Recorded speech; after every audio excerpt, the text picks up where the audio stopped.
Machine है seed कम fertiliser drill. इसके द्वारा धान की सीधी बुआई की जाती है। इसके लिए ट्रैक्टर की रिक्वायरमेंट है मिनिमम 35 HP। इसको ट्रैक्टर के साथ हम 3 पॉइंटर के द्वारा इसको अटैच करते हैं। सबसे ऊपर जो होता है इसको बोलते हैं टॉपलिंग, इसके साथ में अटैचमेंट किया जाता है। नीचे आपका 2A लिंक होता है, ठीक है, इसके साथ इसको लिंक किया जाता है मशीन को ट्रैक्टर के साथ में। इसमें यहाँ आपका खाद बॉक्स है, फर्टिलाइजर बॉक्स, जिसमें आपका खाद डाला जाता है।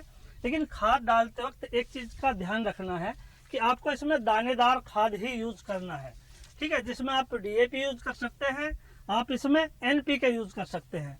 लेकिन इसमें आपको पाउडर वाला खाद कोई नहीं डालना है, नहीं तो वो आपका चिपक जाएगा और वो खाद आपका सही मात्रा में नहीं डालेगा। दूसरा ये आपका बीज बॉक्स, यहाँ आपको बीज डालना है और बीज आपका इसमें डालने के बाद आप बीज की सोइंग इससे कर सकते हैं। इसके साथ में इसका पार्ट है आपका, यहाँ आप ये देखेंगे, ये आपका टाइन है, इसको टाइन बोलते हैं, ठीक है ना। इस टाइन के द्वारा आपका जो सीड है वो सीड नाली में डाला जाता है। ये आपका पाइप है, जो आपका ट्यूब है, आपका पीछे वाला ट्यूब हमेशा खाद के बीज के लिए है। जो पीछे वाला ट्यूब है आपका बीज के लिए है, जो आगे वाला ट्यूब है ये आपका खाद के लिए। हमेशा ध्यान रखना है क्योंकि इसमें जो आपका जो सिल्ट ओपन करेगा, जो लाइन खोलेगा, ये अपार्ट आपका इन्वर्टेड टी टाइन, ठीक है ना। जब ये ओपन करेगा तो इसमें जब आपका एक लाइन खोलेगा तो लाइन में सबसे नीचे एक छोटा पार्ट होगा जिसमें आपका डायरेक्ट जाके फर्टिलाइजर जाएगा, ठीक है। उसके बाद इसमें सेकंड पार्ट होगा, जब इससे लाइन ओपन होगी तो 2 टाइप की लाइन होगी। एक बिल्कुल नीचे होगी जिसमें आपका फर्टिलाइजर जाएगा, खाद जाएगा। एक थोड़ा उसके ऊपर होगा जिसमें आपका सीड जाएगा, जिससे सीड फर्टिलाइजर के कांटेक्ट में नहीं आएगा। तो ये आपका यहाँ जो आप देखेंगे, ये हमने अभी यहाँ धान की सीधी बुआई के लिए इसको तैयार किया हुआ है और ये आपका 25 सेंटीमीटर लाइन टू लाइन का स्पेसिंग रखा हुआ है। जब आपको धान की सीधी बुआई करनी है तो अगर आपको स्पेसिंग 25 सेंटीमीटर रखना है तो यहाँ हमने धान की सोइंग के लिए इसको तैयार किया है। ये आप देखिए, line to line 25 centimetre spacing है।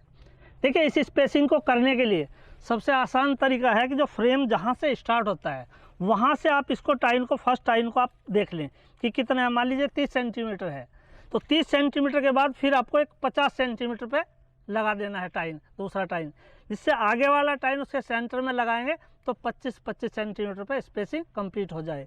दूसरा, जब यहाँ मान लीजिए आपने 30 सेंटीमीटर पे लगाया है, 30 सेंटीमीटर के बाद में फिर 50 पे, तो जो आगे वाला लगाएंगे वो 30 + 25 सेंटीमीटर पे लगाना है, जिससे वो टाइन आपकी सेंटर में, इन दोनों टाइन के सेंटर में आ जाए। फिर इसमें एक ये आता है, इससे हम इसकी डेप्थ कंट्रोल करते हैं, ठीक है। इसके द्वारा यहाँ एक ये नट है, इस नट को हम लूज करेंगे। लूज करके जितने व्हील को हम डाउन करेंगे, मान लीजिए आपको सीड है 5 सेंटीमीटर की डेप्थ पे डालना है, तो उसको आपको इस व्हील को मशीन को ले जा कहीं बराबर ज़मीन पर रखेंगे। बराबर ज़मीन पर रखने के बाद में इस व्हील को उस ज़मीन से 5 सेंटीमीटर ऊपर रखेंगे, तो आपका जो डेप्थ होगा, जब माटी में आप जाएंगे, फील्ड में आप जाएंगे, तो वो 5 सेंटीमीटर गहराई पे सीड आपका डलेगा। इसको जितना आप ऊपर करेंगे उतना डेप्थ ज़्यादा होगा, जितना इसको डाउन करेंगे उतना ही डेप्थ आपका कम होगा।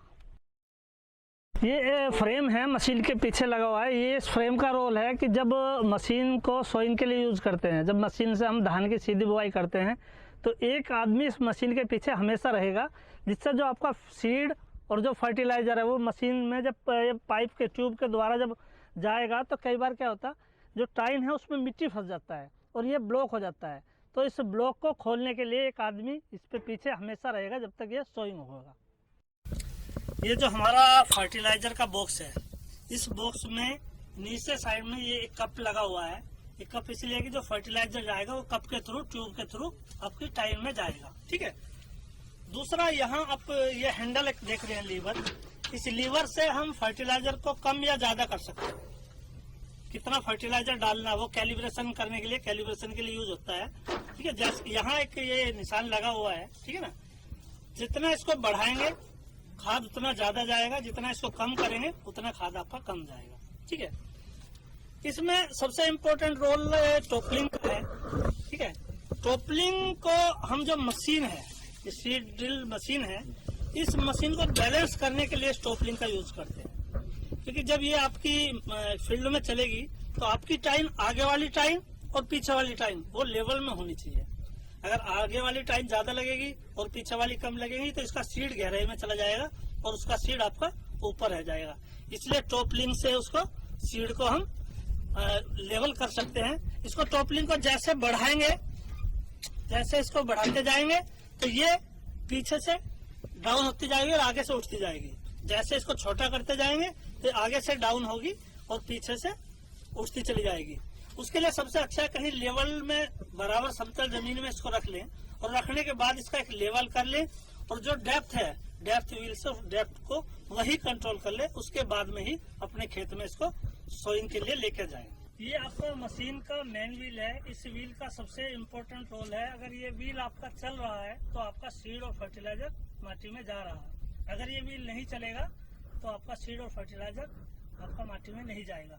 इसका जो अटैचमेंट है, यहाँ से आप ये देख रहे हैं चैन के थ्रू इस रोड के साथ सिस्टम है और इस रोड का आप चैन के साथ देख रहे हैं। इसमें सीड वाले में और फर्टिलाइजर वाले में गियर लगा, उस गियर के साथ में इसका अटैचमेंट है।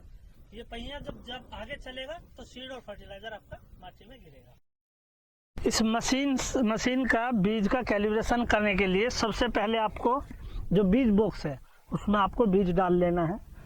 उसके बाद आपको एक टेप लेना है। उस टेप से जो ये मशीन का विड्थ है ये आपको नापना है, फर्स्ट टाइन से लास्ट टाइन तक कितना इसकी विड्थ है, चौड़ाई है मशीन की।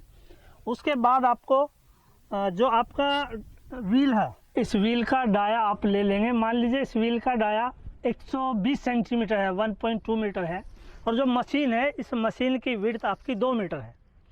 तो आपका जो एक व्हील राउंड लगाएगा उस राउंड में जो मशीन एरिया कवर करेगी वो आपका होगा, आपकी विड्थ है 2 मीटर और जो डाया है वो आपका 1.2 मीटर।